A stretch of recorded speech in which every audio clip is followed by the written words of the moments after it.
जिभेला चव आणणारा आणि खाऊन झाल्यावर एकदम तरतरीत वाटणारा असा पदार्थ म्हणजे आपला खरडा। नमस्कार मंडळी, कमल रेसिपीमध्ये आज बनवणार आहे मिरचीचा ठेचा। तर आता इथं प्रथम मी मिरच्या ह्या धुवून घेणार आहे, त्या पाण्यातून काढून त्याच्यावरची देठं काढून घेणार आहे आणि ते दोन तुकडे करणार एकाचे। तर मी मिरच्या इथं धुवून घेतलेल्या आहेत। ठेच्यासाठी लागणार आहे की ते टोमॅटो हे घेतलेला आहे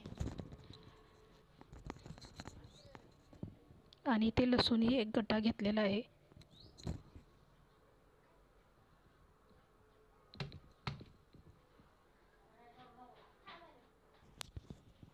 तरी ते आपला लसूणही सोलून झालेले आहे। मी आता टोमॅटो पण चिरून घेतलेला आहे।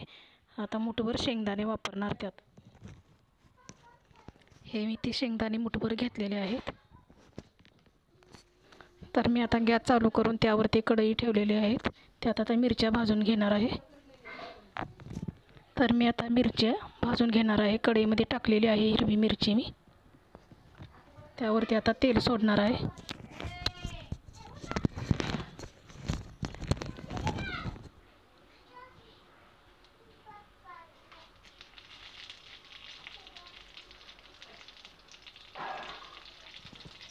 मी आता मिरच्यांवरती तेल सोडून घेतलेलं आहे 1 चमचा।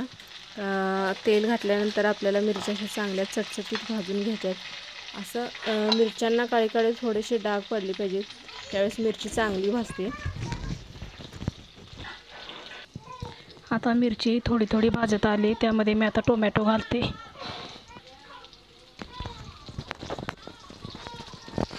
हे पहा, आता मी टोमॅटो पण टाकलेला आहे यात। आता शेंगदाणे टाकणार आहे।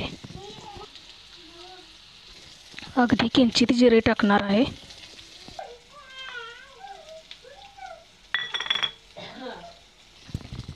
आता मिरच्याही भाजत आलेले शेंगदाणे टोमॅटो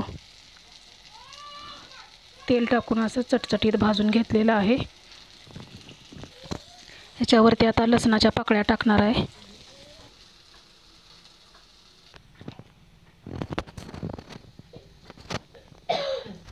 ह्याच्यावरती मी 5 मिनिटं ताट झाकून ठेवणार आहे, त्यामुळे मिरच्याही मऊ होतील, टोमॅटोही छान शिजल्यासारखा होईल आणि ठेचा अगदी छान ठेचला जाईल। तर इथे मिरच्यासनी आपल्या ऊब आलेले आहे। त्याच्यावरती मी ताट उघडते।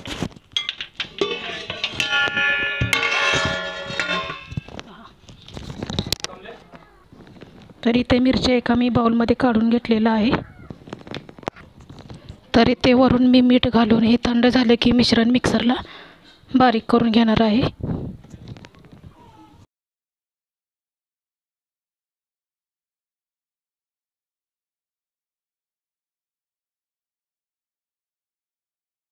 आपला मिरचीचा ठेचा तयार झालेला आहे। हा ठेचा आपण दही भाकरी ह्याच्यासोबत खायला एकदम छान लागते।